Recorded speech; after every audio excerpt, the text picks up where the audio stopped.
The mahogany casket gleamed under the scorching Lagos sun as hundreds of mourners gathered at the Ikoyi cemetery. Inside lay Amara Okonkwo, beloved wife of billionaire industrialist Chief Emeka Okonkwo, her face peaceful in eternal rest. The priest had just begun the final prayers when a commotion erupted at the cemetery gates. "Stop! Stop the burial! She's not dead!" A ragged homeless man burst through the crowd, his clothes torn and dusty, his feet bare against the hot pavement. Security guards rushed toward him, but he dodged them with surprising agility, his wild eyes fixed on the casket. "That woman is alive. I saw her hand move in there. Please, you have to listen to me." Chief Emeka turned, his face twisted with rage and grief. "Remove this madman from my wife's funeral. Have you no respect?" But the homeless man didn't stop. He pushed through the sea of black suits and traditional attire, pointing frantically at the casket. "I'm telling you the truth. 3 nights ago, I was sleeping near the hospital. I saw everything. Something's wrong here. Very wrong." The mourners gasped and whispered among themselves. Some pulled out their phones to record. The priest stepped back, uncertain. Chief Emeka's security detail finally grabbed the homeless man, but he continued shouting as they dragged him away. "Check her pulse. Please, just check her pulse. Don't bury her alive. I know what I saw at that hospital." Then it happened. A sound that would haunt everyone present for the rest of their lives. A soft thud came from inside the casket. Then another. And another. The crowd fell silent. Even the birds seemed to stop singing. Chief Emeka's face went pale. His sister, Chioma, clutched her chest and staggered backward. The priest's prayer book slipped from his trembling hands. "Open it," someone whispered from the crowd. "Open the casket." But before anyone could move, another thud echoed through the cemetery, louder this time. More insistent. And then, cutting through the shocked silence like a knife, came a muffled sound that no one could deny. A voice. Weak, desperate, and unmistakably alive. "Help me." 3 days earlier, life had been completely different for everyone involved. Amara Okonkwo had been the picture of health and happiness, preparing for her 40th birthday celebration. She stood in her sprawling Banana Island mansion, overlooking Lagos Harbor, reviewing guest lists with her event planner. "We're expecting 300 guests, Mrs. Okonkwo," the planner said, scrolling through her tablet. "The governor confirmed, and your husband's business partners from South Africa and Ghana will be flying in."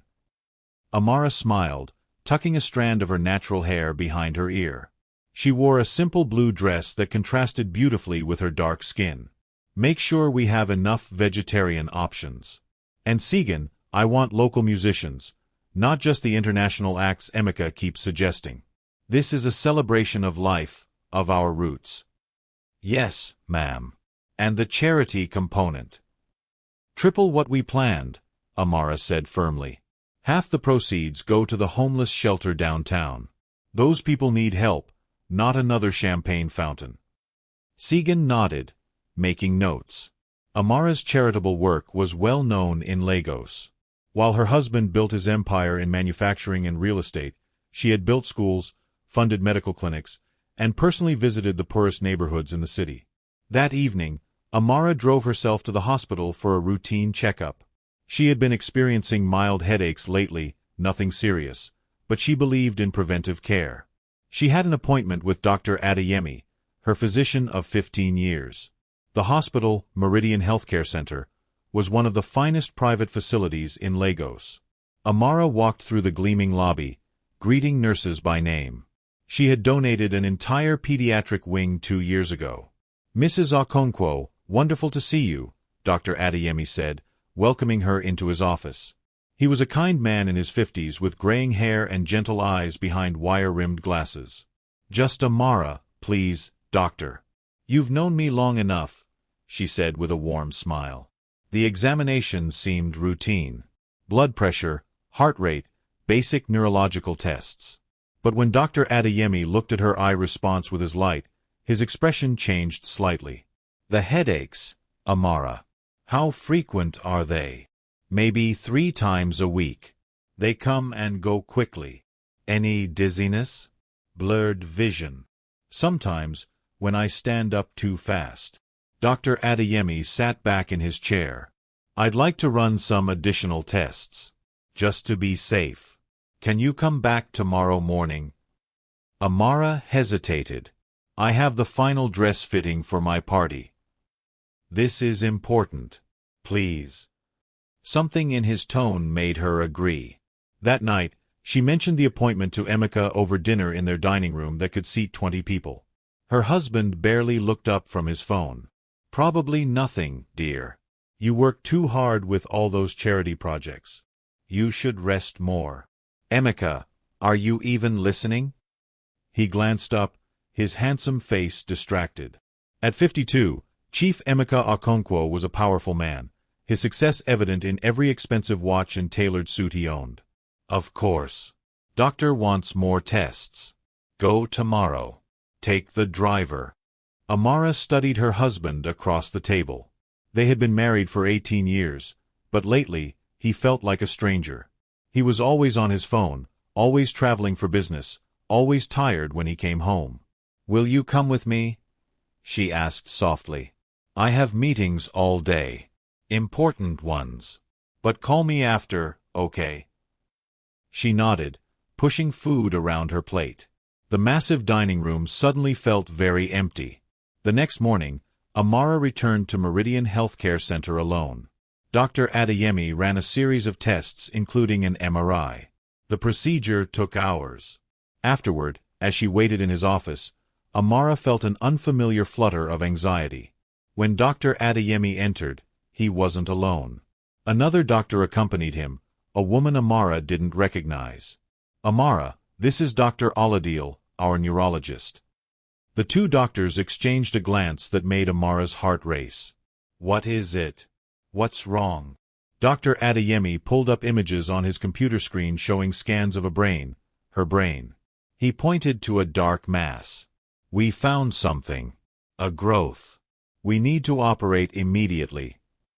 Amara's world tilted. The office suddenly felt too bright, too small. She gripped the armrests of her chair, her knuckles turning pale against her dark skin. A growth? You mean a tumor? Dr. Oladil leaned forward, her voice calm and professional. Yes, Mrs. Okonkwo. It's located in your frontal lobe. The good news is we caught it early. The size and position suggest it's operable.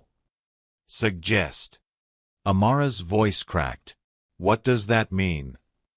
Dr. Adeyemi pulled his chair closer. It means we're confident we can remove it, but brain surgery always carries risks. The tumor is pressing against areas that control motor function and cognition. That's what's causing your headaches and dizziness. Amara closed her eyes, trying to process the information. Just yesterday she had been planning a party, choosing flowers and music. Now these doctors were talking about cutting into her brain. How soon? She whispered. Tomorrow morning would be ideal, Dr. Oladil said. Every day we wait, the tumor grows. It could cause more serious complications. Tomorrow?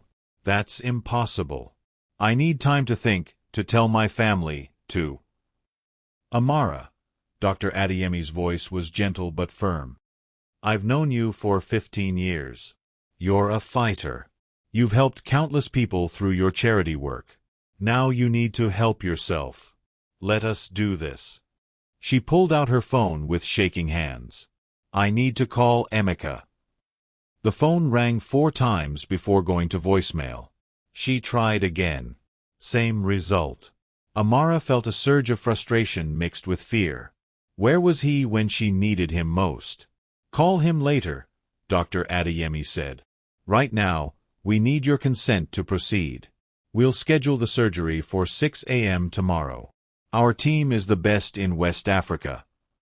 Amara looked at the brain scans again, at that dark mass invading her skull. She thought of her mother who had died of cancer when Amara was just 16. She thought of all the sick children she had visited in hospitals, holding their hands, promising them everything would be okay. All right, she said finally. Let's do it. The rest of the day passed in a blur. Amara was admitted to a private room on the hospital's top floor.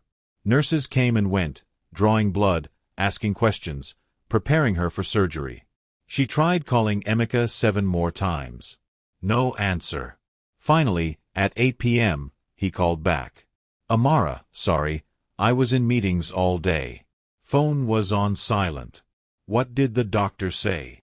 She told him everything, her voice steady despite the fear coursing through her veins. There was a long pause on the other end. Brain surgery? Tomorrow. Are you sure this is necessary? Emeka, there's a tumor in my head. Yes, it's necessary. Which hospital? I'll come right now. Meridian Healthcare. But visiting hours are over. Come early tomorrow, before the surgery. 6 a.m. Please don't be late. I'll be there. I promise. Try to rest, okay? Everything will be fine. After he hung up, Amara lay in the hospital bed, staring at the ceiling. The room was quiet except for the occasional beep of monitors. She thought about her life, about all the things she still wanted to do. She had planned to expand her foundation, to build more schools in rural areas. She wanted to travel more, to see the world beyond Lagos and London. And children. She and Emeka had tried for years with no success. They had stopped talking about it, but the longing never left her. A soft knock interrupted her thoughts. A nurse entered with medication to help her sleep. You need rest, Mrs. Okonkwo. Tomorrow will be a long day. Can I ask you something? Amara said as the nurse adjusted her for. Of course. Have you ever been afraid? Really, truly afraid?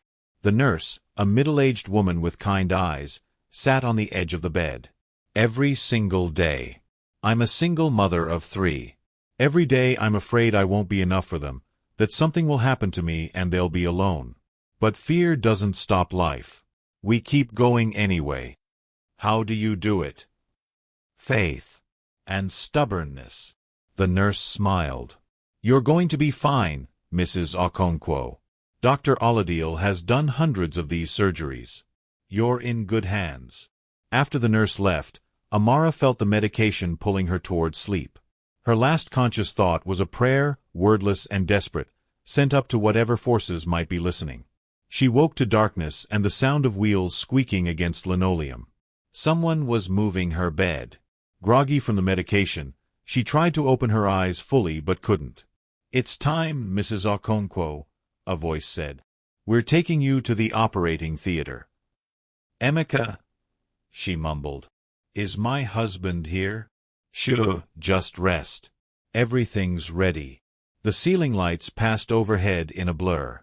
Bright, then dark, then bright again. Voices murmured around her. The temperature dropped as they entered the surgical wing. Cold air conditioning raised goosebumps on her arms. Count backward from 10, someone instructed. A mask covered her face. 10, 9, 8. Amara's voice faded. Emeka, 7, 6. The world went black. Somewhere in that darkness, time lost meaning. Amara floated in a void where nothing existed except a distant beeping sound, steady as a heartbeat. She tried to move but couldn't. Tried to speak but had no voice.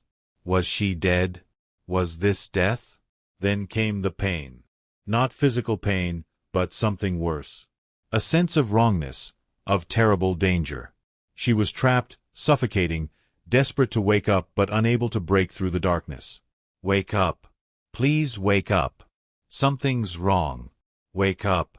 But her body wouldn't listen. The darkness held her tight, pulling her deeper, while somewhere far above, voices discussed her fate. Time of death, 3:47 a.m. No. That's wrong. I'm not dead. Poor woman. So young. I'm not dead. Notify the family. And prepare the body. The scream that tore from Amara's soul had no sound. No one heard it. No one knew that behind her closed eyes and still face, Amara Okonkwo was fighting with everything she had to claw her way back to the living. But her body remained motionless on the operating table, and the doctors began their grim work of cleaning up and documenting what they believed was a tragic loss during routine surgery. In the hospital parking lot, a homeless man named Tobias sat against a wall, seeking shelter from the night air. He had been living on the streets for 3 years, ever since he lost everything to a gambling addiction and bad business deals. The hospital staff usually chased him away, but tonight they were too busy with an emergency inside. Tobias watched through the windows as chaos erupted on one of the floors. Lights blazed. People ran. Alarms rang briefly, then stopped. He had seen death before in his years on the streets. He recognized its shadow. What he didn't know yet was that his life and Amara's were about to become impossibly, fatally intertwined. Chief Emeka Okonkwo's Mercedes pulled into the Meridian Healthcare Center parking lot at 7:30 a.m., 90 minutes after his wife's surgery was scheduled to begin. He stepped out wearing a crisp white Agbada, his phone pressed to his ear, still discussing a business deal with contractors in Abuja. Yes, I understand the complications, but we need that permit by Friday or the whole project stalls, he said, barely noticing the unusual number of vehicles crowding the entrance. Just handle it. I'm at the hospital now. I'll call you back. Inside, the lobby felt wrong. Too quiet. Too many staff members standing in small groups, whispering. When they saw him, conversations stopped. Eyes turned away. Dr. Adeyemi appeared from a corridor, his face gray and exhausted. He wasn't wearing his usual confident smile. Chief Okonkwo, please, come with me. We need to talk. Something in the doctor's voice made Emeka's stomach drop. Where's Amara? Is she out of surgery? Please, my office. Now. They walked in silence through the hospital corridors. Emeka's expensive leather shoes clicked against the tiles. His heart pounded. Dr. Adeyemi's office door closed with a heavy thud. There were complications during the surgery, Dr. Adeyemi began, his hands clasped tightly on his desk. The tumor was more extensive than the scans showed. There was bleeding we couldn't control quickly enough. We did everything we could, Chief Okonkwo. Everything humanly possible. What are you saying? Emeka's voice came out strangled. Your wife went into cardiac arrest on the operating table. We performed resuscitation for 45 minutes. But she... Chief Okonkwo, I'm so sorry. Amara didn't make it. She died at 3:47 this morning. The words hit Emeka like a physical blow. He stumbled backward, gripping the edge of a chair. No, that's not possible. You said the surgery was routine. You said she would be fine. Brain surgery is never routine. We explained the risks. The consent forms. I don't care about your forms. Emeka roared, his grief exploding into rage. My wife came here with a headache. A headache. And now you're telling me she's dead. Dr. Adeyemi stood, his face stricken. We did everything according to protocol. These things happen. It's a tragedy, but sometimes... Get out. Get out of my sight before I destroy you and this entire hospital. Chief Okonkwo, please understand. Where is she? Emeka's voice echoed through the office. Where is my wife's body? Dr. Adeyemi hesitated. The morgue. We've prepared her for you to identify, but perhaps you should wait until you're calmer. Emeka shoved past him and stormed into the hallway. Staff members scattered as he barreled toward the elevator, his vision blurred with tears he refused to shed. The morgue was in the basement, cold and sterile and smelling of chemicals. A young attendant tried to stop him at the door. Sir, you can't just... I'm Chief Emeka Okonkwo. That's my wife in there. Move or I'll move you. The attendant stepped aside. The morgue was lined with steel drawers built into the walls. The attendant led him to one, hesitated with his hand on the handle. Sir, are you sure you want to? Open it. The drawer slid out with a metallic screech. And there she was. Amara, his wife of 18 years. Her beautiful face peaceful, almost as if she were sleeping. But the stillness was absolute. The coldness unmistakable. Emeka's knees buckled. He gripped the edge of the drawer, staring at the woman he had promised to love forever. The woman he had been too busy to talk to properly for months. The woman he had let go into surgery alone. "I'm sorry," he whispered. "Amara, I'm so sorry. I should have been here. I should have." His voice broke. The attendant quietly left the room, giving him privacy with his grief. Emeka stayed there for an hour, holding Amara's cold hand, talking to her, apologizing over and over. He didn't notice the time passing. He didn't notice much of anything except the crushing weight of loss and guilt pressing down on his chest. Finally, he called his sister Chioma. She answered on the first ring. "Emeka, how's Amara? How did the surgery go?" He couldn't speak. The words lodged in his throat like stones. "Emeka, what's wrong? Talk to me." "She's gone, Chioma. Amara's gone. She died during the surgery." The scream that came through the phone was primal. Emeka held the device away from his ear as his sister's grief poured through it. Other family members picked up the call, voices overlapping with questions and shock and disbelief. The next 2 days passed in a nightmare of arrangements and notifications. Emeka moved through it all like a ghost. The autopsy was waived due to his influence and money. He wanted Amara buried quickly, according to tradition. He couldn't bear the thought of her lying in that cold morgue any longer than necessary. His house filled with relatives, friends, business associates. Everyone wanted to pay respects, to share memories, to offer condolences. The traditional mourning rituals began. Women wailed. Men spoke in somber tones about the will of God and the mystery of life and death. Through it all, Emeka remained numb. He signed papers, approved arrangements, nodded at sympathies, but inside he felt nothing. Just emptiness and a gnawing guilt that whispered, "You should have been there. You should have answered her calls. You should have known." The funeral was planned for 3 days after her death, to be held at Ikoyi Cemetery where Lagos's elite were laid to rest. Emeka spared no expense. The casket was imported mahogany, lined with silk. The flowers alone cost more than most Lagos families earned in a year. On the morning of the funeral, Emeka stood before the open casket in his home. Amara had been prepared by the best morticians in Lagos.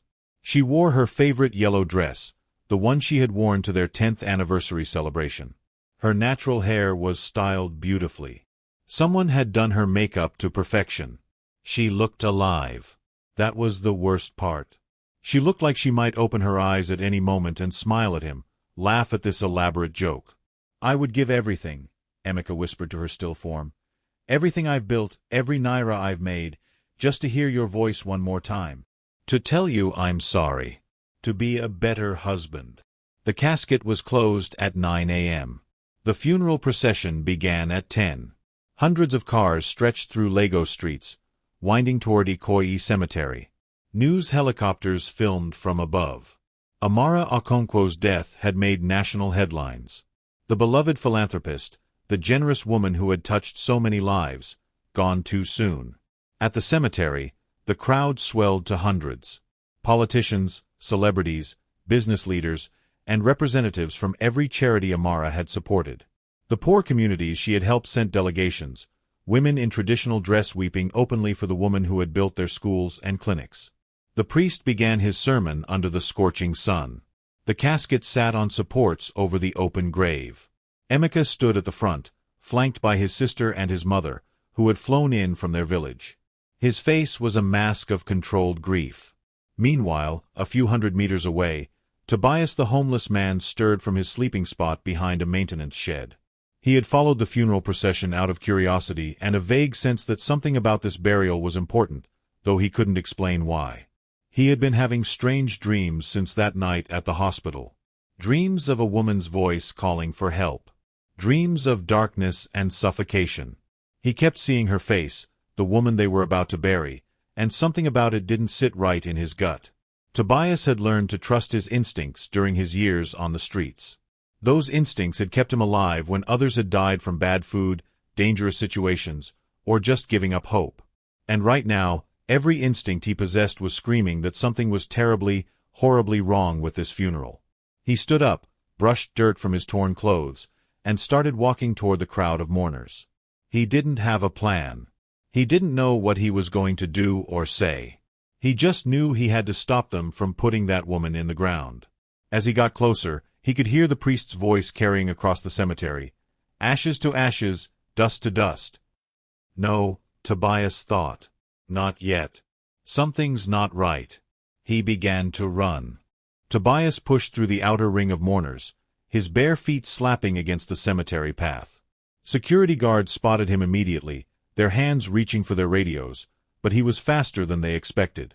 Years of dodging police and navigating Lagos's chaotic streets had made him agile despite his ragged appearance. Stop! Stop the burial! Heads turned. Murmurs rippled through the crowd. A homeless man, wild-eyed and desperate, was charging toward the gravesite. Some mourners stepped back in disgust. Others pulled out their phones to record what they assumed would be a brief, entertaining disruption. "She's not dead. I'm telling you, that woman is alive." 2 security guards intercepted him, grabbing his arms. Tobias struggled, his voice rising to a shout. "You have to listen to me. Something happened at the hospital. I saw it. 3 nights ago, I was there." Chief Emeka turned slowly, his face transforming from grief to fury. "Who is this madman? Remove him from my wife's funeral immediately." But Tobias wouldn't be silenced. He twisted in the guard's grip, his eyes locked on the casket. "I was sleeping by the hospital parking lot. I saw them bring someone out on a stretcher. The nurses were arguing about something, saying it didn't make sense, that the readings were wrong." "Shut him up!" Emeka roared. The guards began dragging Tobias backward, but he planted his feet, fighting with surprising strength. "Her hand moved. I saw it through the window. They said she was dead, but her hand moved. Please, you have to check. Don't bury her alive." Dr. Adeyemi, standing near the family section, went pale. Dr. Oladil, beside him, gripped his arm. "That's impossible," she whispered. "We confirmed. Multiple times. The protocol was followed. Check her pulse." Tobias screamed as the guards lifted him off the ground. "Just check her pulse. What if I'm right? What if she's in there, trapped, waiting for someone to save her?" Some in the crowd began to look uncertain. An elderly woman in traditional dress made the sign of the cross. A young man near the back called out, "What if he's telling the truth? What harm is there in checking? This is outrageous." Chioma, Emeka's sister, stepped forward. "My brother's wife died 3 days ago. This vagrant is disturbed, probably on drugs. Someone call the police." But then it happened. The sound that would change everything. Thud. It came from inside the casket. Soft but distinct in the moment of silence that had fallen over the cemetery. Every eye fixed on the mahogany coffin. The priest's prayer book trembled in his hands. Emeka's face went from red with anger to white with shock. "Did you?" Someone whispered. Thud. Thud. Louder now. More insistent. The sound of someone, moving inside that sealed box. The security guards released Tobias. He stumbled forward, pointing with a shaking hand. See, I told you. She's alive in there." Emeka stood frozen, unable to process what he was hearing. His mother collapsed into her chair, wailing. Chioma covered her mouth with both hands, her eyes wide with horror. Dr. Adeyemi pushed through the crowd. "That's impossible. It's probably the wood settling, or—" Thud, thud, thud. The impacts came faster, harder, unmistakable. And then, cutting through the shocked silence like a blade, came a sound that turned everyone's blood to ice. A voice. Muffled, weak, desperate, but undeniably human. "Help me, please." For 3 seconds, nobody moved. The world seemed to stop spinning. Even the wind died down, as if nature itself was holding its breath. Then chaos erupted. "Open it! Open the casket!" Voices shouted from every direction. Get it open now. Emeka lunged forward, his hands scrabbling at the casket lid. Amara. Amara. Dr. Oladiel and Dr. Adeyemi rushed to help, their faces masks of professional panic. The casket had been sealed with screws, meant to stay closed forever. Funeral attendants scrambled for tools while Emeka clawed at the mahogany with his bare hands, his expensive agbada tearing. Hurry.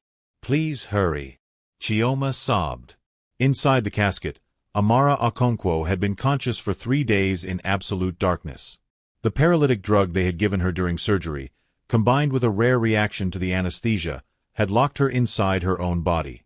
She could think, feel, hear everything, but couldn't move or open her eyes or scream. She had heard the doctors pronounce her dead, had felt herself being moved to the morgue, the cold of the steel drawer, had experienced the terror of lying in darkness, screaming internally while her body refused to obey her commands. The preparation for burial had been its own special hell. She had felt every touch as they cleaned her body, dressed her, applied makeup. Had wanted to cry out, "I'm here, I'm alive," but remained trapped in her paralyzed shell. The worst had been hearing Emeka's voice at the viewing, his whispered apologies and promises, while she lay there unable to respond, unable to comfort him, unable to tell him she forgave him for everything.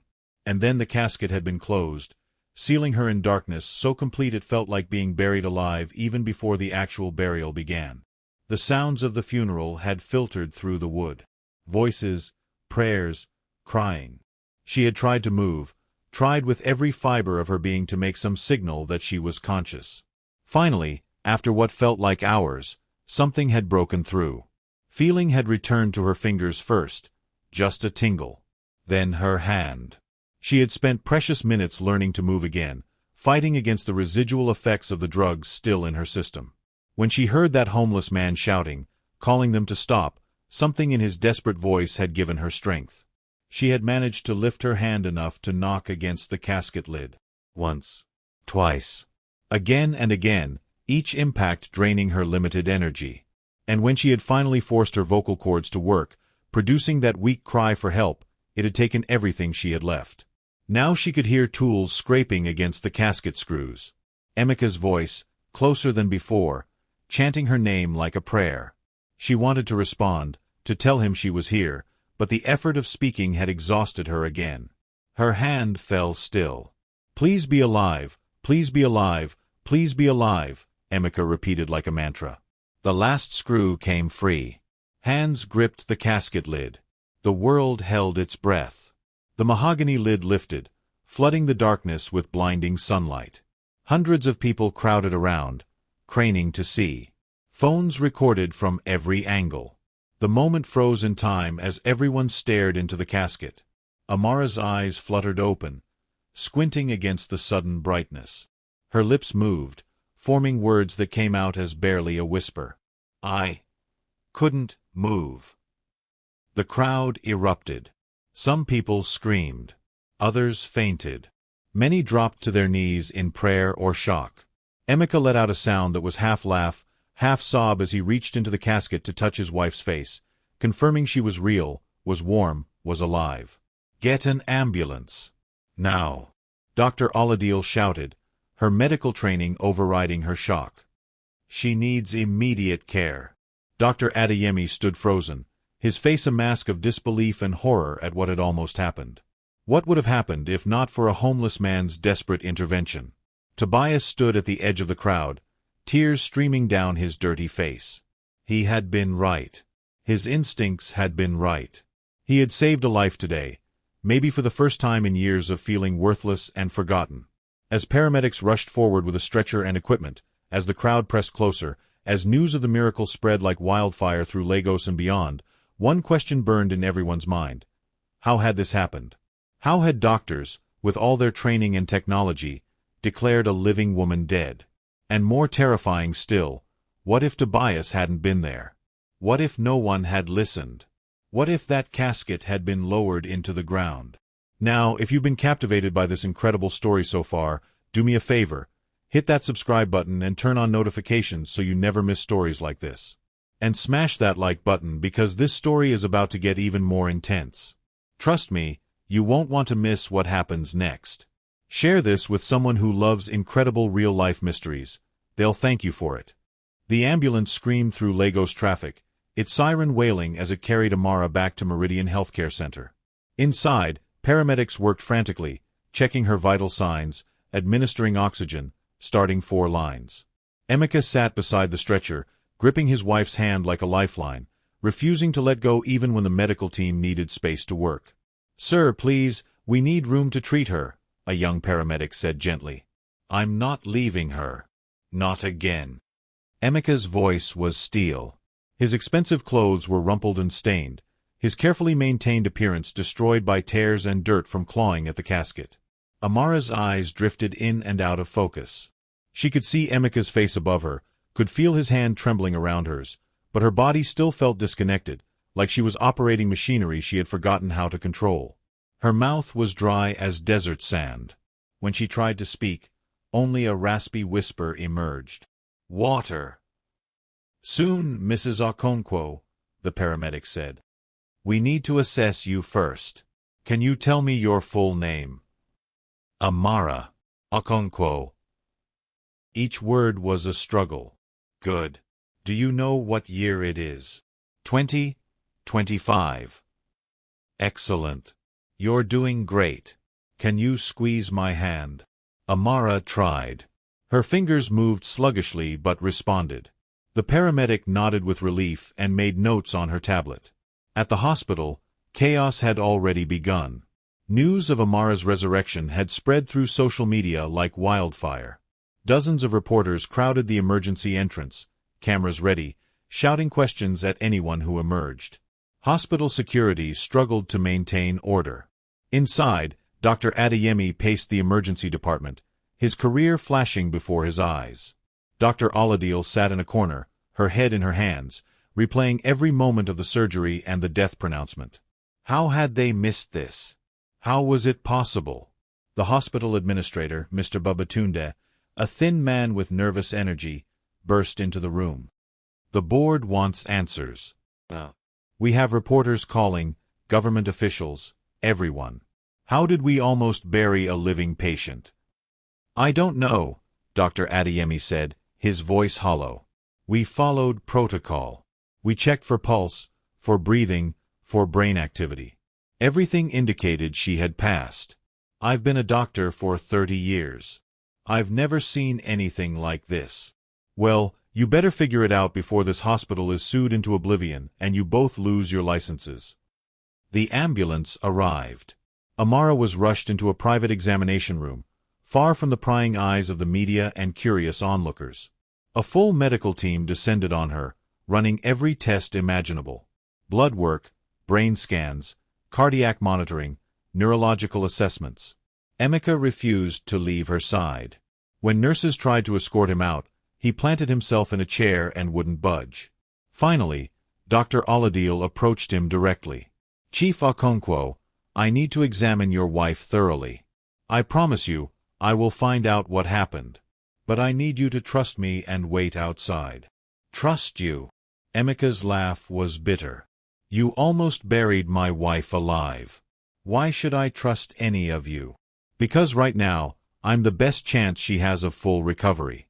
Please. I'm begging you." Something in her desperate sincerity made him relent. He stood slowly, leaned over to kiss Amara's forehead. "I'll be right outside. I'm not going anywhere this time." Amara's eyes tracked him as he left, fear flickering across her face. Being alone with doctors again terrified her after what she had endured. Dr. Oladil saw the fear and pulled a chair close to the bed. "Amara, I cannot begin to express how sorry I am. What happened to you should never happen to anyone. I need to understand what went wrong so it never happens again. Can you tell me what you remember?" Amara's voice was stronger now, though still hoarse. "The surgery. I remember going under. Then darkness. But I could hear things. Voices. I tried to move, to scream, but nothing worked. My body wouldn't respond." Dr. Oladil's face went pale. "You were conscious? During the death pronouncement?" "I heard everything. I heard you say I was dead. I felt them move me to the morgue. I was screaming inside, but no one could hear me. Tears slipped down Amara's cheeks. Do you know what that's like? Being trapped in your own body, knowing everyone thinks you're dead, unable to make them understand you're still alive. Oh God. Dr. Aladil covered her mouth. This sounds like locked-in syndrome, but that doesn't explain how all our monitors missed your vital signs. Unless... She pulled up Amara's chart on a tablet, scrolling through the surgical notes. Her eyes widened as she read. The anesthesia. We used a new protocol, a combination drug meant to reduce surgical complications. It's possible you had a rare reaction that mimicked death. Extremely slow heart rate, shallow breathing, reduced brain activity, but not actual death. How rare? 1 in several million. It's so rare it's barely documented.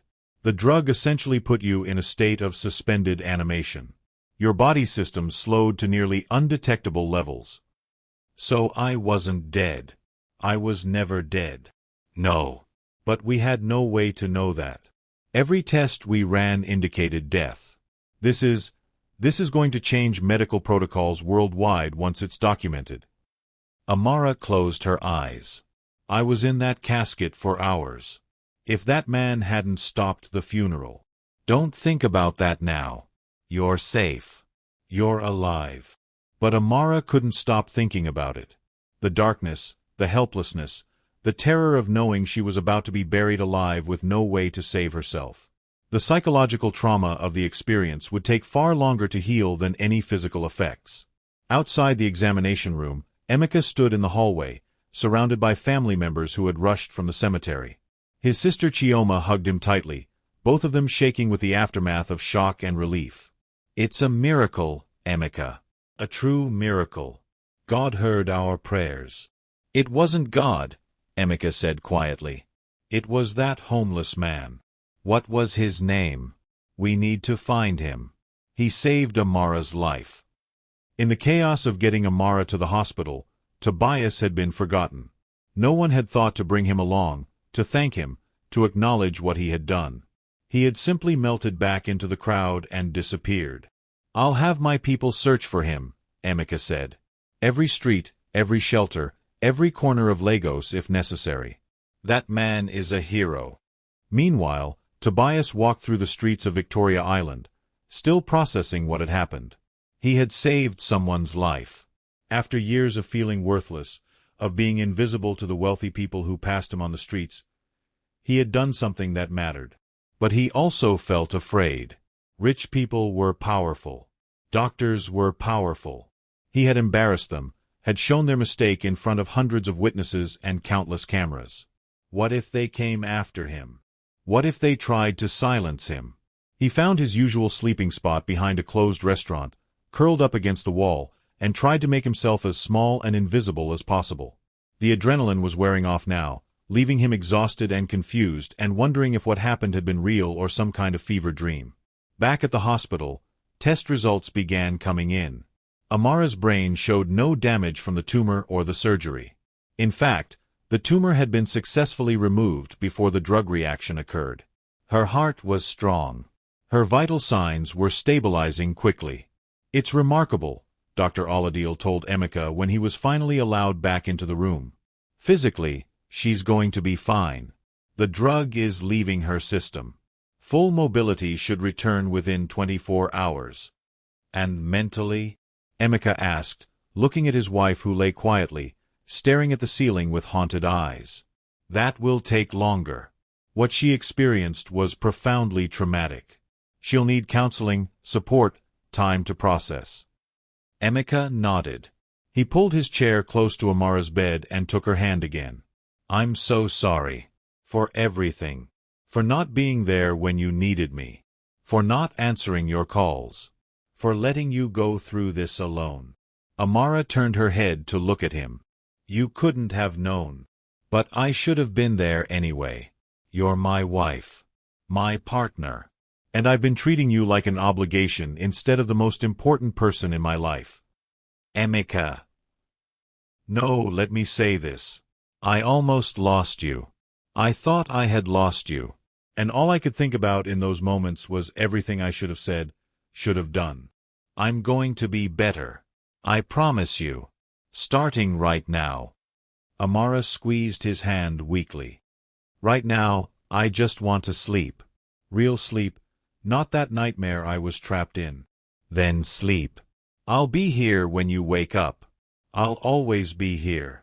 As Amara drifted into genuine, healing sleep, monitored carefully by medical staff, the world outside the hospital room exploded with the news. Social media was ablaze with videos from the cemetery. News channels ran the story on repeat. Miracle at Lagos Cemetery. Woman rises from the dead, the headlines screamed. Religious leaders called it divine intervention. Medical experts demanded investigations. Conspiracy theorists claimed cover-ups. Everyone had an opinion. By morning, the story had gone global. International news networks picked up the footage of Amara's rescue from the casket, the dramatic images of her eyes opening after 3 days of being declared dead. The hashtag Miracle in Lagos trended worldwide. Theories and speculation filled every corner of social media. Inside her hospital room, Amara woke to find Emeka asleep in the chair beside her bed, still holding her hand. Morning light filtered through the blinds, painting golden stripes across the floor. For a moment, she wondered if the entire nightmare had been real or just a terrible dream. Then she tried to move and felt the stiffness in her limbs, saw the foreline in her arm, and knew with crushing certainty that every moment had been real. She had been buried alive in all but the final act. A soft knock at the door made her turn her head. A nurse entered quietly, checking monitors and making notes. She smiled when she saw Amara awake. "Good morning, Mrs. Okonkwo. How are you feeling?" "Like I've been hit by a truck." Amara's voice was clearer now, stronger.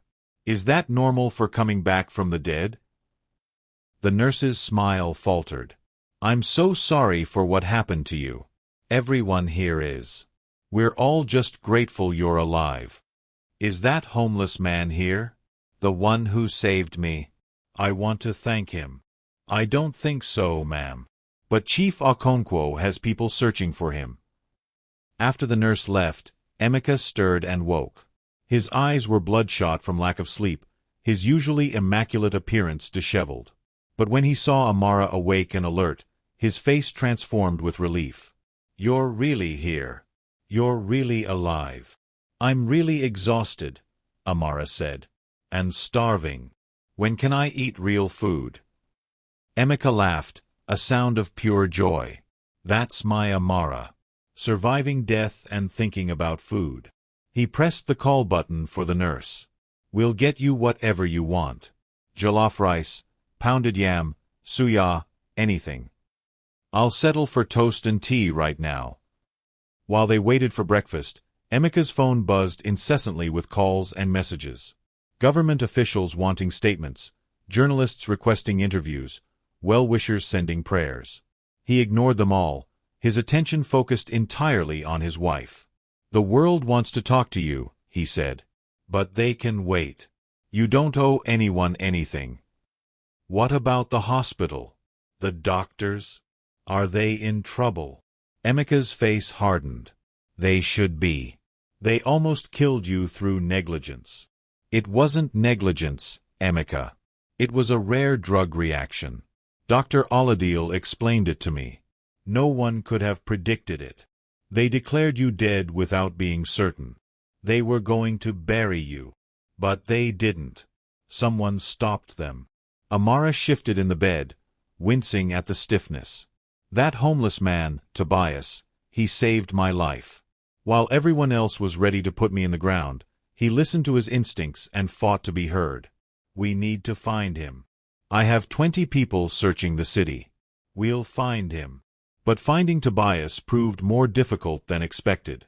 Lagos was a city of over 20 million people, and the homeless population was vast and transient. Tobias had no address, no phone, no official records. He existed in the margins, invisible to the systems that tracked and documented people's lives. Emeka's search teams combed through Victoria Island, Ikoyi, and surrounding areas, showing photos captured from the cemetery videos to anyone who would talk. Some people recognized Tobias, the quiet man who slept behind buildings and never caused trouble, but no one knew where to find him. Meanwhile, at the hospital, an emergency board meeting convened to address the crisis. Mr. Babatunde, the administrator, sat at the head of a long conference table, surrounded by board members, lawyers, and the two doctors at the center of the storm. "This is an unprecedented situation," he began.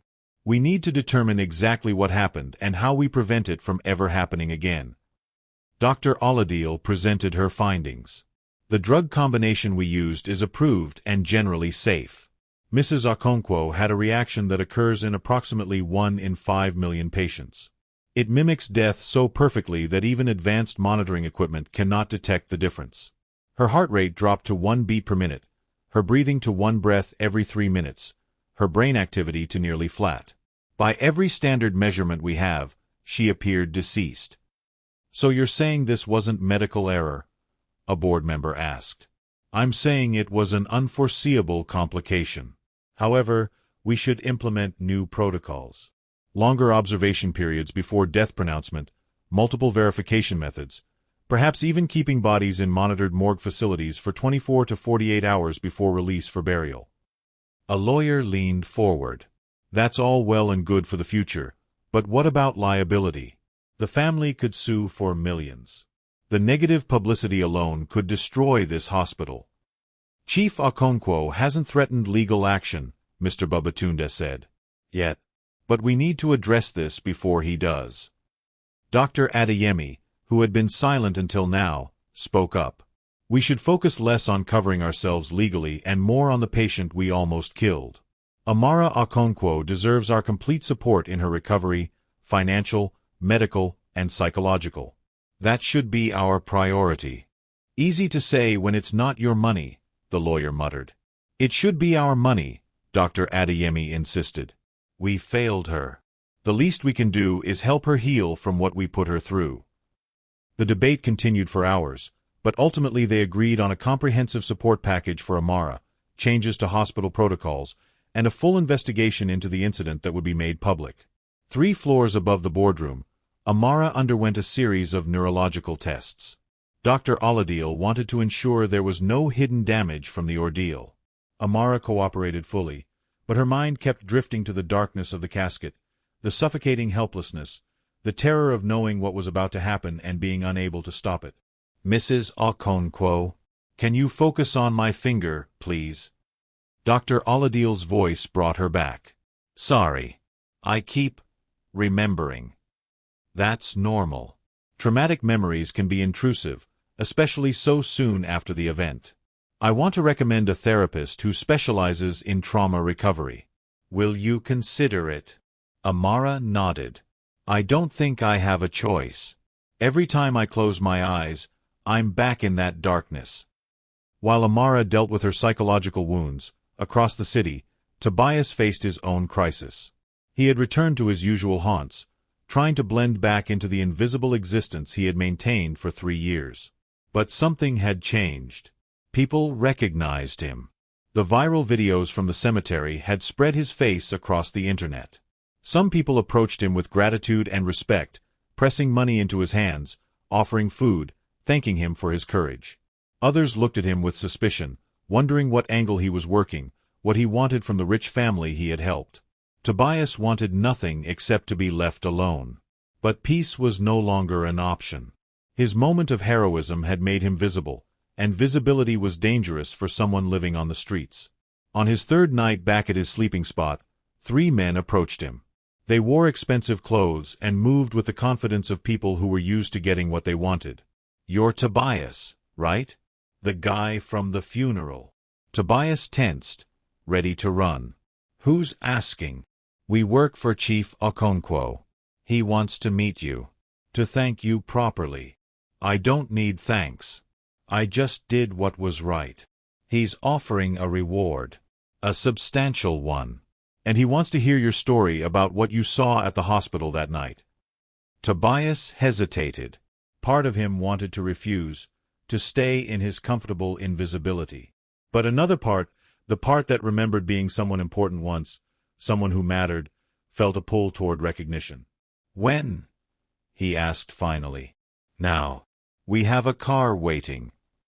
Tobias gathered his few possessions, a worn blanket, a plastic bag with some clothes, a tin cup for collecting coins, and followed the men to a black Mercedes parked at the curb. As he slid into the leather seats, feeling more out of place than he ever had in his life, he wondered if he was making a mistake. The car wound through Lagos traffic, eventually arriving at the hospital's VIP entrance where reporters still gathered hoping for a glimpse of Amara. The men escorted Tobias through a side entrance, up an elevator, and down a quiet corridor to Amara's private room. Emeka stood outside the door, looking exhausted but alert. When he saw Tobias, his face cracked into a genuine smile. "You're a hard man to find," he said, extending his hand. "I'm Chief Emeka Okonkwo. You saved my wife's life." Tobias shook his hand awkwardly, aware of his own unwashed state, his ragged clothes. I had to say something. I couldn't let them bury her when I knew something was wrong." Most people would have stayed silent, would have convinced themselves they were imagining things. You risked looking like a fool, being arrested, being hurt by security, all to speak up for a woman you didn't even know. That takes courage. Or madness, Tobias said with a slight smile. Perhaps the best acts of courage look like madness. Emeka opened the door to the hospital room. "She wants to meet you." Tobias stepped inside, feeling like he was entering a different world. The room was filled with flowers, cards, gifts from well-wishers. And there, sitting up in bed, looking tired but very much alive, was the woman whose life he had saved. Amara's eyes filled with tears when she saw him. "You're real. I was beginning to think I had dreamed you." Tobias stood awkwardly in the doorway, suddenly aware of how he must look and smell after days on the streets. But Amara didn't seem to notice or care. She gestured to the chair beside her bed. "Please, sit. I've been waiting to meet you." He sat slowly, perched on the edge of the chair like he might need to flee at any moment. Up close, he could see the exhaustion in her face, the shadows under her eyes, but also the fierce determination that burned there. "I don't understand how you knew," Amara said. "Everyone else, the doctors, my family, hundreds of people, they all believed I was dead. What made you see the truth?" Tobias was quiet for a moment, gathering his thoughts. "I've spent 3 years on the streets, Mrs. Okonkwo. When you're invisible to everyone around you, you learn to see things others miss. You notice the small details, the things that don't quite fit." "What did you notice?" "That night at the hospital, I was sleeping near the parking lot. It was late, maybe 3 or 4 in the morning. I saw them bring someone out on a gurney, covered with a sheet. 2 nurses were pushing it, and they were arguing in low voices. I couldn't hear everything, but I heard one say something like, 'The monitors showed flat, but I swear I saw movement.' The other one told her she was imagining things, that stress does that sometimes." Amara leaned forward. "You heard that?" "Yes." And then, as they passed under a streetlight, the sheet moved. Just slightly, like a breath or a small tremor. The nurses didn't see it because they were focused on their argument. "But I saw it. I thought maybe I was wrong, that maybe the wind had caught the sheet or something. But it stayed with me, that image. And when I saw the funeral procession 3 days later, I recognized the name on the announcement. Amara Okonkwo. Something in my gut told me I had to say something. Even though everyone would think you were crazy?" Tobias smiled sadly. "Mrs. Okonkwo, most people already think I'm crazy because I'm homeless. I had nothing to lose by speaking up.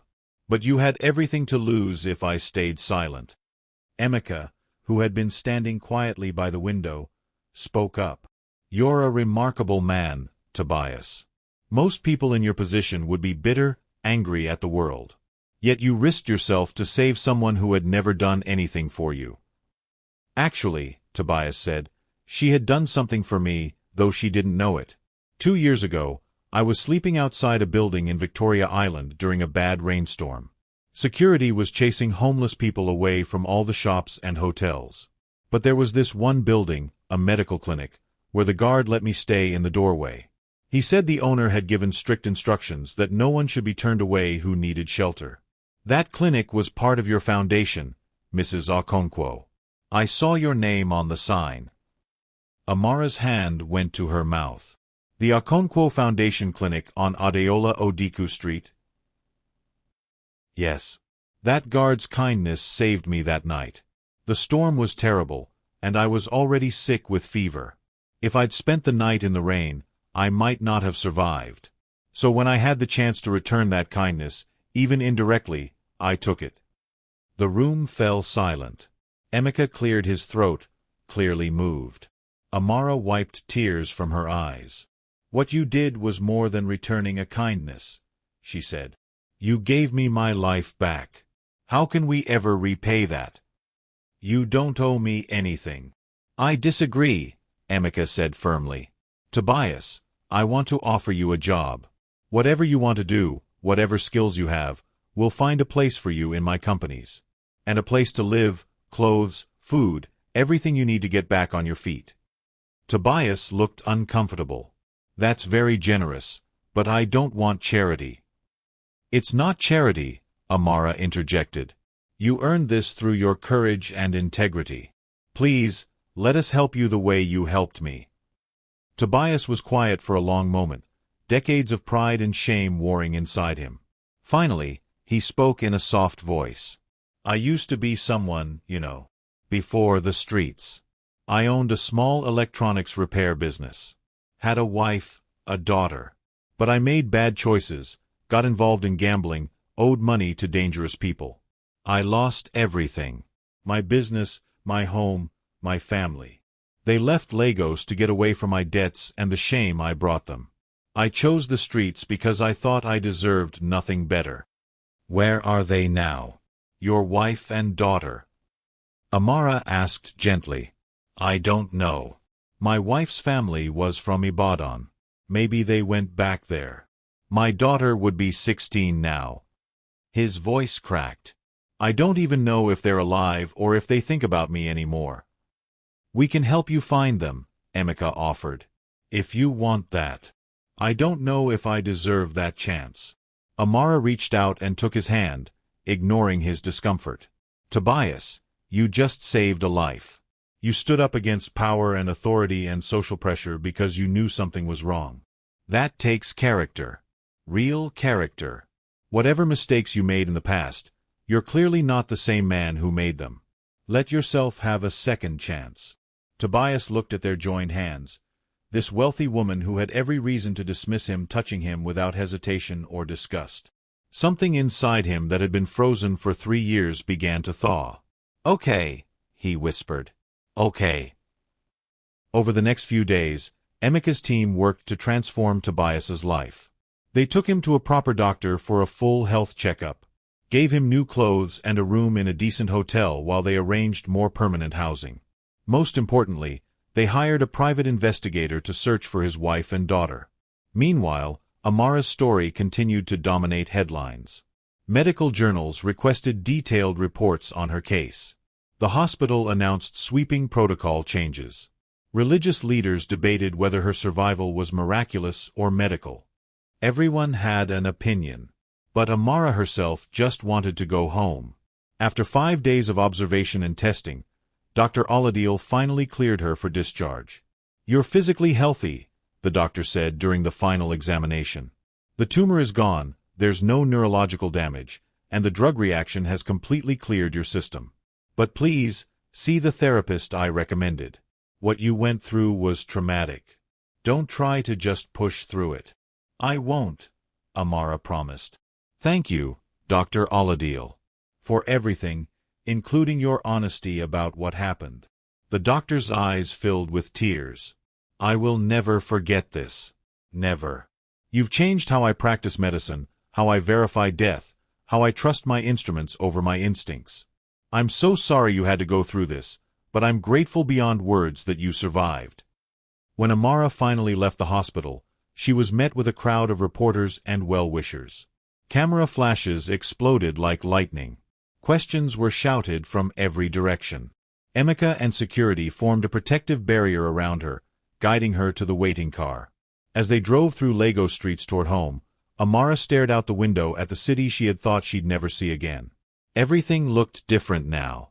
Brighter, more precious, more real. The busy markets, the traffic, The people going about their daily lives, all of it seemed miraculous. "Are you okay?" Emeka asked, watching her carefully.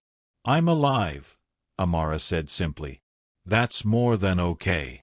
At home, the mansion felt both familiar and strange. Amara walked through rooms she had lived in for years as if seeing them for the first time. She touched furniture, looked at photographs, stood in her garden breathing in the scent of flowers. That night, she couldn't sleep. Every time she closed her eyes, she was back in the darkness of the casket. Finally, she got up and walked to the living room, staring out at the harbor lights reflecting on the water. Emeka found her there an hour later. He wrapped a blanket around her shoulders and sat beside her without speaking. They stayed like that until dawn, together in silence, both trying to process the miracle and horror of what had happened. The next morning, Tobias arrived at the mansion for breakfast, as Emeka had insisted. He looked different in clean clothes, freshly shaved, his hair cut and neat. But the hesitation in his eyes remained. Amara greeted him warmly, leading him to the dining room where a feast had been prepared. "I hope you're hungry. Our cook doesn't know the meaning of simple breakfast." As they ate, Emeka's phone rang. He glanced at the screen and his expression changed. "It's the investigator. About your family, Tobias." Tobias set down his fork, his hands trembling slightly. "Did they find them?" Emeka answered the call, listened for a moment, then handed the phone to Tobias. "He wants to speak with you directly." Tobias took the phone with shaking hands. "Hello." Whatever he heard made his face crumble. Tears streamed down his cheeks as he listened, nodding, unable to speak. Finally, he handed the phone back to Emeka and covered his face with his hands. "Tobias, what is it? What did they find?" Amara asked gently. When he finally looked up, his face was a mixture of joy and pain. "They're alive. My wife and daughter. They're in Ibadan. And—" His voice broke. "My daughter wants to see me. After all these years, after everything I put them through, she wants to see me."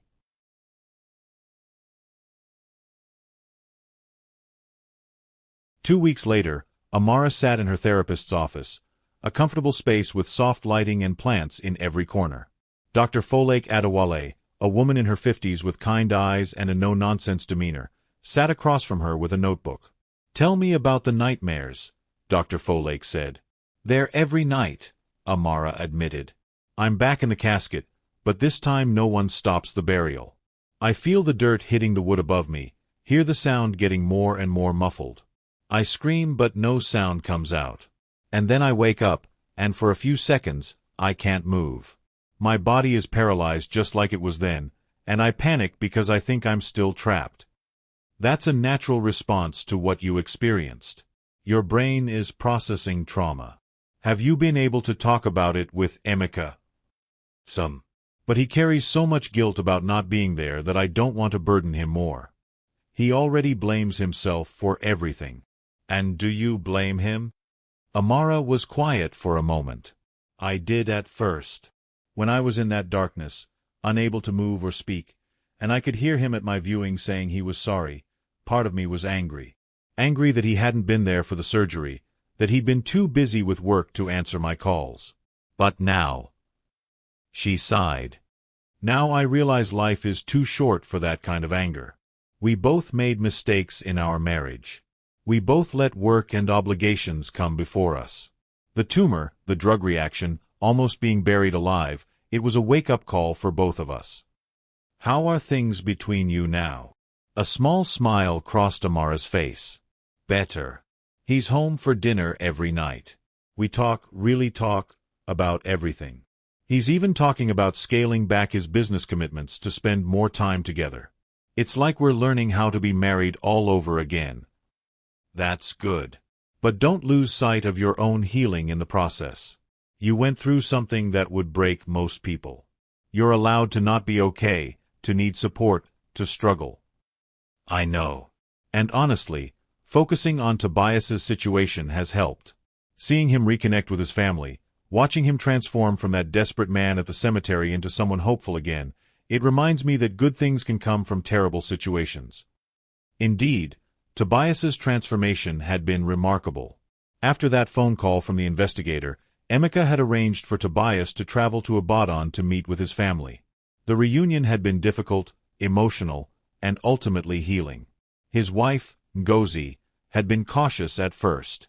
16 years of marriage had ended in pain and betrayal, and 3 years of silence had not erased that hurt. But their daughter, Adiz, now a bright 16-year-old girl, had insisted on seeing her father. "I need to know," Adiz had told her mother. "I need to look him in the eye and understand why he left us." That meeting, in a quiet cafe in Ibadan, had been one of the hardest moments of Tobias's life.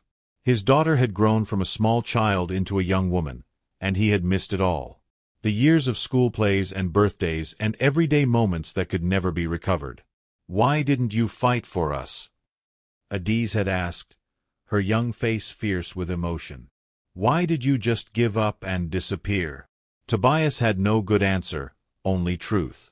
"Because I was ashamed. Because I thought you were better off without me. Because I was a coward who couldn't face what I'd done to our family." "That was selfish." "It was. You deserved better. Your mother deserved better. I failed you both in every way that mattered. So why should I forgive you now?" "You shouldn't," Tobias said quietly. "I don't deserve your forgiveness. But I would like the chance to know you, if you'll allow it. Not as the father I should have been, because I can't change the past. But as someone who wants to be part of your future, if you'll let me." That conversation had been the beginning. Slowly, carefully, Tobias was building a relationship with his daughter. Weekly phone calls. Monthly visits. Small steps toward something that might one day be called family again. As for Ngozi, she maintained a careful distance. She was cordial but guarded, making it clear that while she supported Adiz's decision to know her father, that didn't mean she was ready to forgive or forget. Tobias respected that, understanding he had no right to expect more. Through it all, Emeka and Amara provided support. They set Tobias up with a job managing logistics for one of Emeka's warehouses, a position that used his organizational skills without requiring advanced education. They helped him find a modest apartment in a safe neighborhood.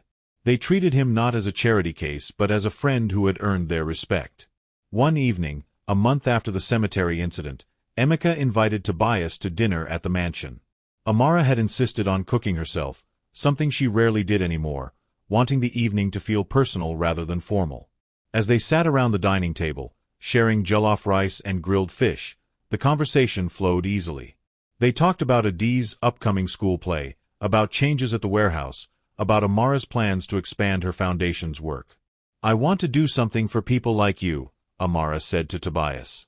"People who fell through the cracks of society but who still have so much to offer.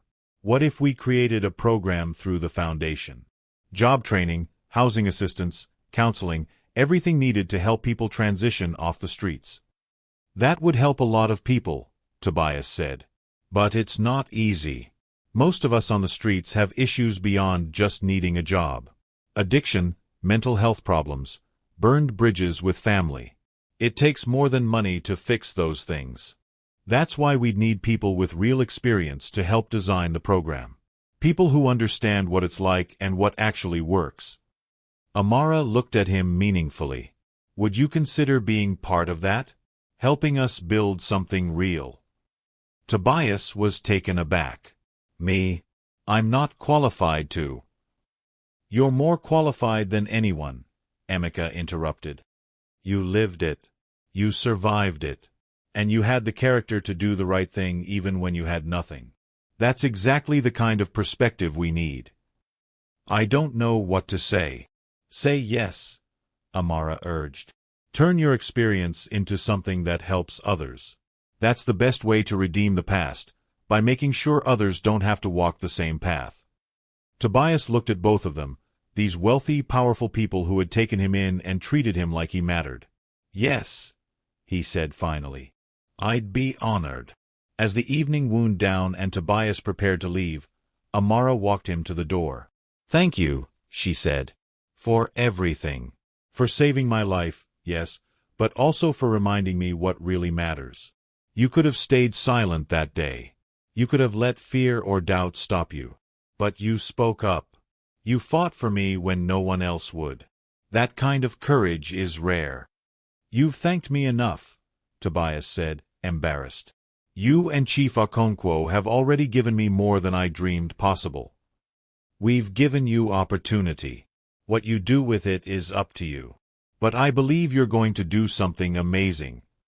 After Tobias left, Emeka found Amara standing in the garden, looking up at the stars. He wrapped his arms around her from behind, and she leaned into him. Do you ever think about what would have happened?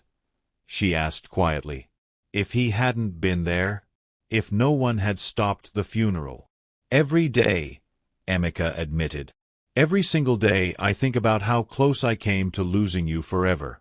How I would have buried you alive and never known until it was too late. It haunts me. Me too. But then I think about all the good that's come from it. Us reconnecting. Tobias getting his life back. The changes at the hospital that will save other lives.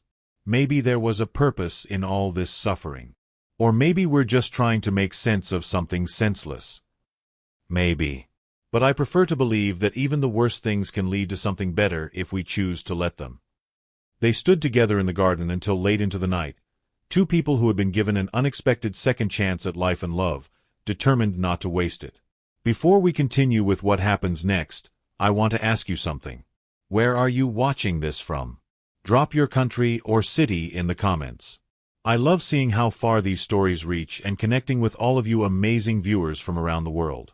And if you haven't subscribed yet, what are you waiting for? Hit that subscribe button and the notification bell so you never miss incredible stories like this. Give this video a like if you've been hooked so far, and share it with someone who needs to hear this story. Now, let's see what happens next.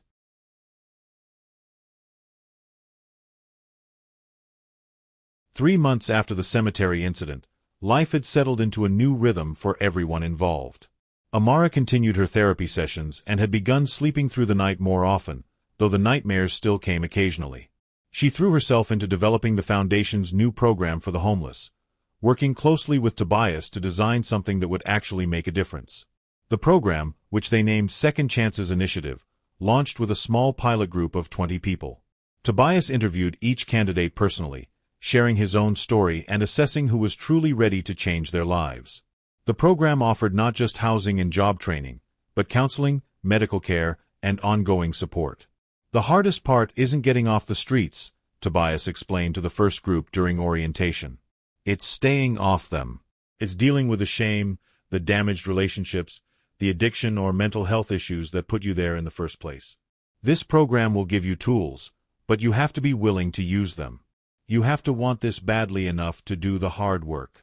His words carried weight because everyone in that room knew his story. They had seen the viral videos, read the news articles. Tobias wasn't some wealthy person preaching from a position of privilege.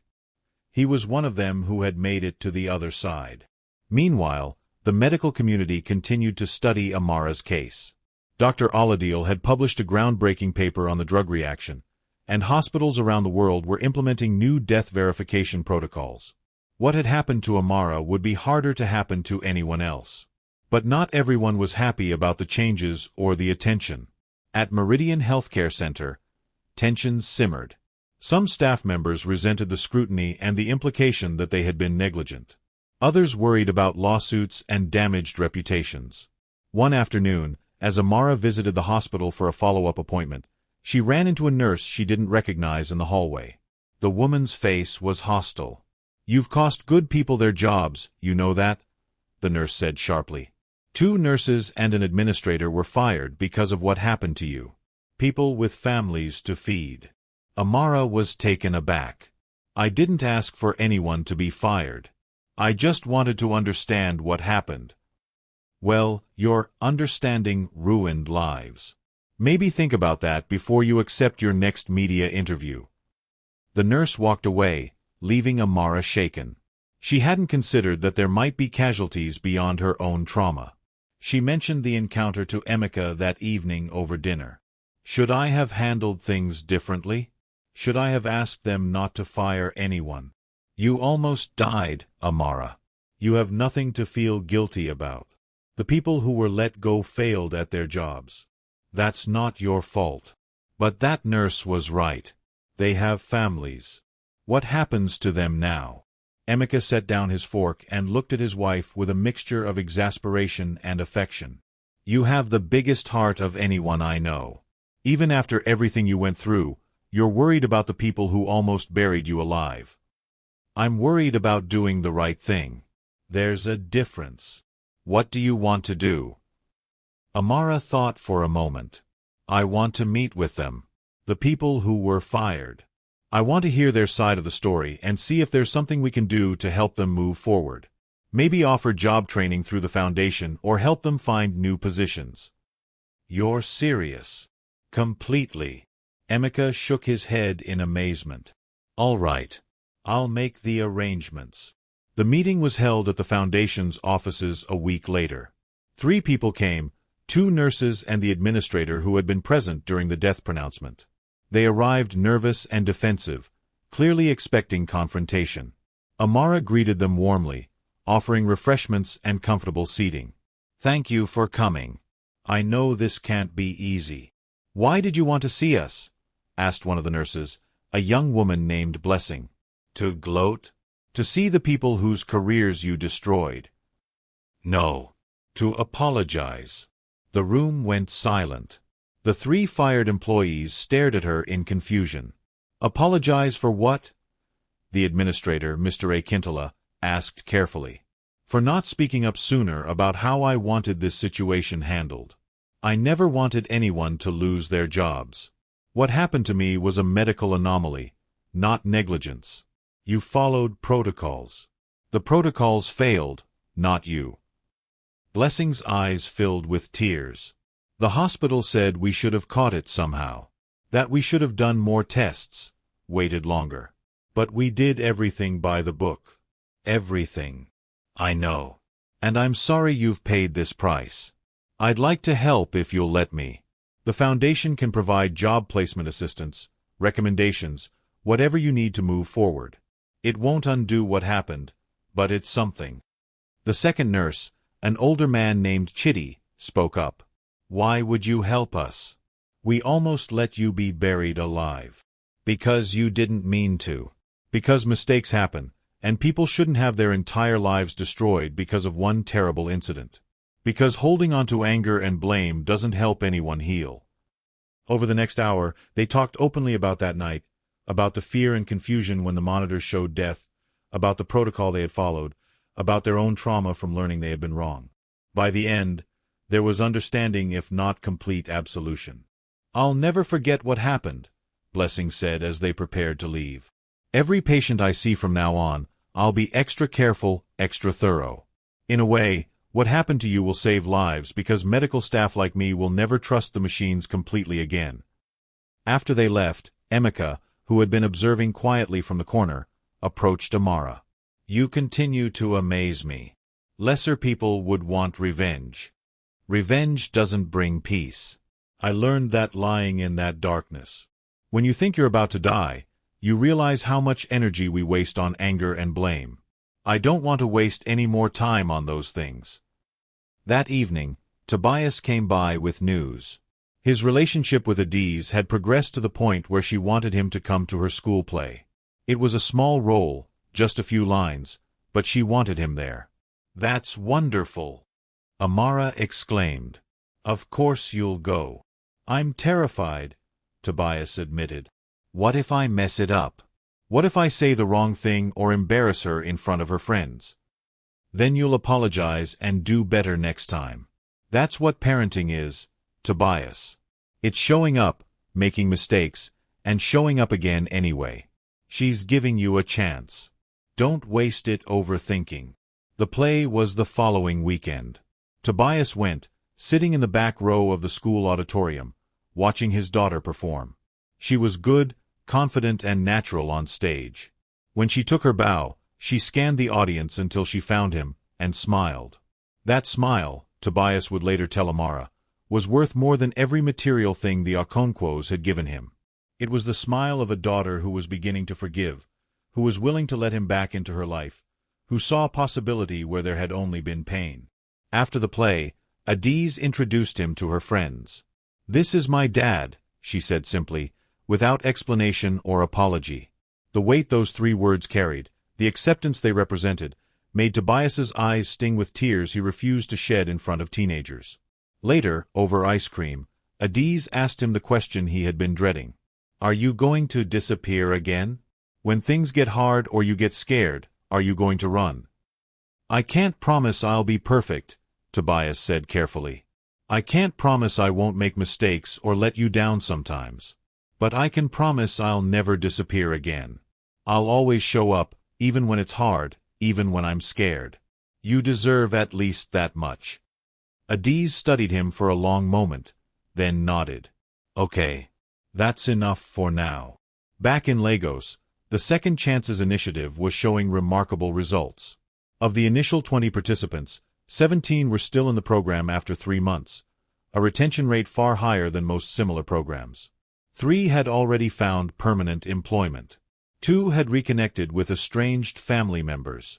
1 had celebrated 6 months of sobriety. The success caught the attention of the Lagos state government, which reached out about expanding the program citywide. Amara met with government officials, presenting her vision for how it could work on a larger scale. "The key is treating people with dignity," she explained. "Not as problems to be solved or statistics to be managed, but as human beings who deserve a second chance. That's what Tobias taught me. That's what my own second chance taught me." The officials were impressed. Funding was approved for an expansion that would serve 200 people in the first year, with plans to grow from there. Tobias was offered a full-time position as program director, a role that would use both his lived experience and his growing expertise.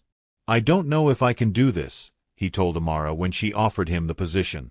"Managing a program this size, being responsible for so many people's lives." "You already saved 1 life against impossible odds," Amara reminded him. "You can do this. And you won't be alone. We'll build a team around you, hire professional counselors and case managers. But we need someone who understands, really understands, what these people are going through. That's you." Tobias accepted the position, marking another milestone in his unlikely journey from the streets to purpose. 6 months after the cemetery incident, Amara stood at a podium facing a crowd of 500 people gathered at the Eco Convention Center. The occasion was the official launch of the expanded Second Chances initiative, and she had been asked to give the keynote address. She looked out at the sea of faces, some familiar, many not. Government officials, business leaders, nonprofit directors, journalists, and most importantly, dozens of people who had experienced homelessness and were now rebuilding their lives. Tobias sat in the front row beside Emeka, looking uncomfortable in his new suit but proud. "6 months ago," Amara began, her voice steady, "I died. At least, that's what everyone believed. For 3 days, I was declared dead, prepared for burial, mourned by hundreds of people. And then, at the very last moment, someone refused to accept what everyone else had accepted as truth." She paused, letting the weight of those words settle over the audience. Tobias could have stayed silent. He had every reason to. He was homeless, invisible to society, living on the margins. Who would listen to him over doctors, over my wealthy family, over the established order of things? But he spoke up anyway, because he knew something was wrong. He risked humiliation, arrest, violence, all to save the life of a stranger. Tobias shifted uncomfortably in his seat as heads turned toward him. "That act of courage saved my life. But it also taught me something profound about the people we overlook in our society. The homeless man who saved me wasn't worthless or broken beyond repair, as many assume about people on the streets. He was a man who had fallen, yes, but who still possessed incredible courage, integrity, and compassion. Those qualities didn't disappear when he lost his home. They were always there, waiting for a moment to matter." Amara's voice grew stronger, more passionate. How many other Tobiases are out there right now? How many people with talents, with wisdom, with courage, are we ignoring because they don't have a roof over their heads? How many potential doctors, teachers, artists, leaders are sleeping on our streets because we've decided they're not worth investing in? The audience was completely silent now, hanging on every word. The Second Chances initiative isn't charity. It's not about feeling good by helping the less fortunate. It's about recognizing that every human being has value, has potential, has the right to dignity and opportunity. It's about understanding that any of us could be one tragedy, one bad decision, one stroke of terrible luck away from losing everything. And it's about building a society that catches people when they fall instead of stepping over them. She gestured to Tobias. This man saved my life with nothing but his courage and his conscience. Now imagine what he can do with resources, support, and opportunity. Imagine what all the people in this program can do when given a real chance. That's what we're building here, not just a program, but a movement that recognizes the humanity and potential in everyone. The applause started slowly, then built to a thunderous crescendo. People rose to their feet, the ovation lasting several minutes. Tobias wiped tears from his eyes, overwhelmed by the recognition and the validation that his life, his struggle, his survival had meant something. After the ceremony, a reception was held. Amara moved through the crowd, shaking hands and accepting congratulations, but she felt increasingly tired. The months since her ordeal had taken a toll, and public appearances still drained her. She found a quiet corner and was catching her breath when a young woman approached. She looked to be in her early 20s, neatly dressed in clothes that were clean but worn. "Mrs. Okonkwo, I'm sorry to bother you, but I wanted to thank you personally. Please, call me Amara. And you're not bothering me. What's your name?" "Grace. I'm in the program. I've been homeless for 2 years after my family kicked me out. The program gave me job training, and I just got hired as a receptionist at a dental office. I start next week." "That's wonderful, Grace. Congratulations. I wouldn't have this without you and Mr. Tobias. You gave people like me hope when we thought no one cared. Thank you for seeing us as human beings worth saving." Amara hugged her, feeling the weight of responsibility and privilege that came with the ability to change lives. "You saved yourself, Grace. We just opened a door. You're the one who walked through it and did the hard work. Be proud of that." As the reception wound down, Emeka found Amara and gently suggested they leave. She was exhausted but fulfilled in a way she hadn't felt in years. On the drive home, she leaned against his shoulder. "Did you ever imagine, when we got married 18 years ago, that our life would lead here?" she asked. "Never. I thought we'd build wealth, raise children, maybe leave a legacy through business. I never imagined we'd be changing lives this way." "Do you miss it? The simplicity of just focusing on making money?" Emeka was quiet for a moment. "Sometimes. But then I remember almost losing you, and I realized that none of that other stuff matters if we're not using what we have to make a real difference. You taught me that. You and Tobias both." A week later, Tobias received a call that would test everything he had built. It was his wife, Ngozi, calling from Ibadan. Her voice was shaky. "Tobias, it's Adiz. She's in the hospital. There was an accident at school. She fell during sports practice. The doctors say she needs surgery on her leg, but it's expensive, and my insurance doesn't cover all of it. I hate to ask, but—" "I'll handle it," Tobias said immediately. "All of it? Which hospital?" He called Emeka, explained the situation, and within hours, arrangements were made. The surgery would be performed at one of the best orthopedic hospitals in Ibadan, all expenses covered. Tobias took emergency leave from work and traveled to be there. When he arrived at the hospital, Ngozi met him in the waiting room. For the first time since their reunion months ago, the wall between them cracked slightly. "Thank you," she said simply, "for being here, for taking care of this. She's my daughter. There's nothing I wouldn't do for her. I see that now. I see that you've changed, that you're trying. It doesn't erase the past, but it matters." They sat together during Adiz's surgery, two people who had once loved each other, navigating the complicated terrain between past hurt and possible future reconciliation. When the doctor emerged with good news about the successful surgery, they cried together with relief. Adiz recovered well, and during her hospital stay, Tobias visited every day.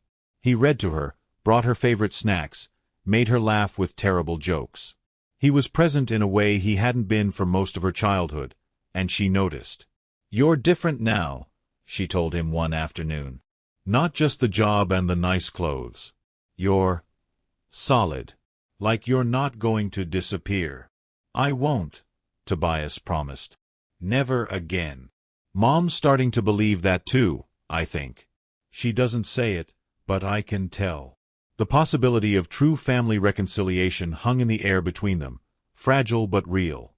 Tobias didn't push it, understanding that some things couldn't be rushed.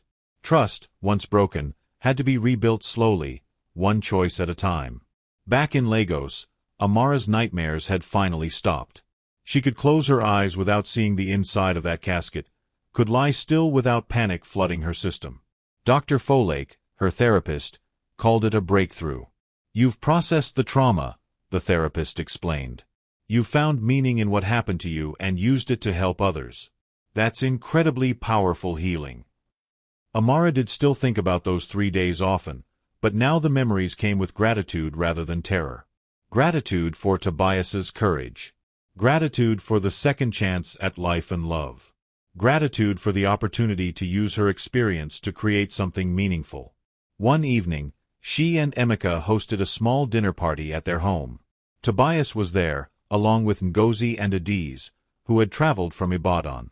Dr. Aladil attended, having become a friend through the ordeal. Several graduates of the Second Chances program came as well. As they sat around the table, sharing food and stories, Amara looked at these people whose lives had become so unexpectedly intertwined. A homeless man who became a hero and program director. A doctor who learned humility and changed medical protocols worldwide. A wife who was learning to forgive. A daughter reconnecting with her father. People who had been given second chances and were making the most of them. "I want to make a toast," Amara said, standing with her glass raised. "To second chances. To the courage to speak up when everyone else is silent. To the grace to forgive when holding grudges would be easier. To the strength to rebuild when starting over seems impossible. And most of all, to recognizing the value in every human life, no matter their circumstances." "To second chances," everyone echoed, glasses clinking. Later that night, after everyone had gone home, Amara and Emeka stood in their garden under the stars, a habit they had developed since her return from death. "Do you ever wonder why it happened?" Emeka asked.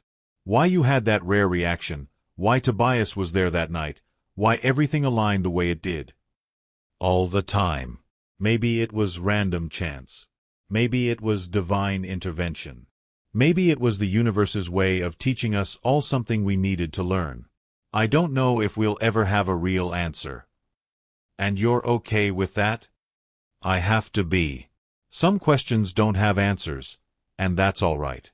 What matters is what we do with the experience. We could have let it destroy us, could have spent our lives angry and traumatized and bitter. Instead, we chose to let it transform us into better versions of ourselves. That feels like enough." Emeka pulled her close. "I love you. I never say it enough, but I do. More than anything. I know. And I love you too. Thank you for showing up, for being present, for choosing us over everything else."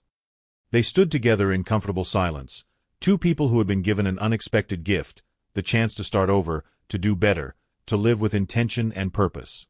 The story of the woman who wasn't dead, who was saved by a homeless man at the last possible moment, would be told for years to come. It would become legend in Lagos, then Nigeria, then around the world.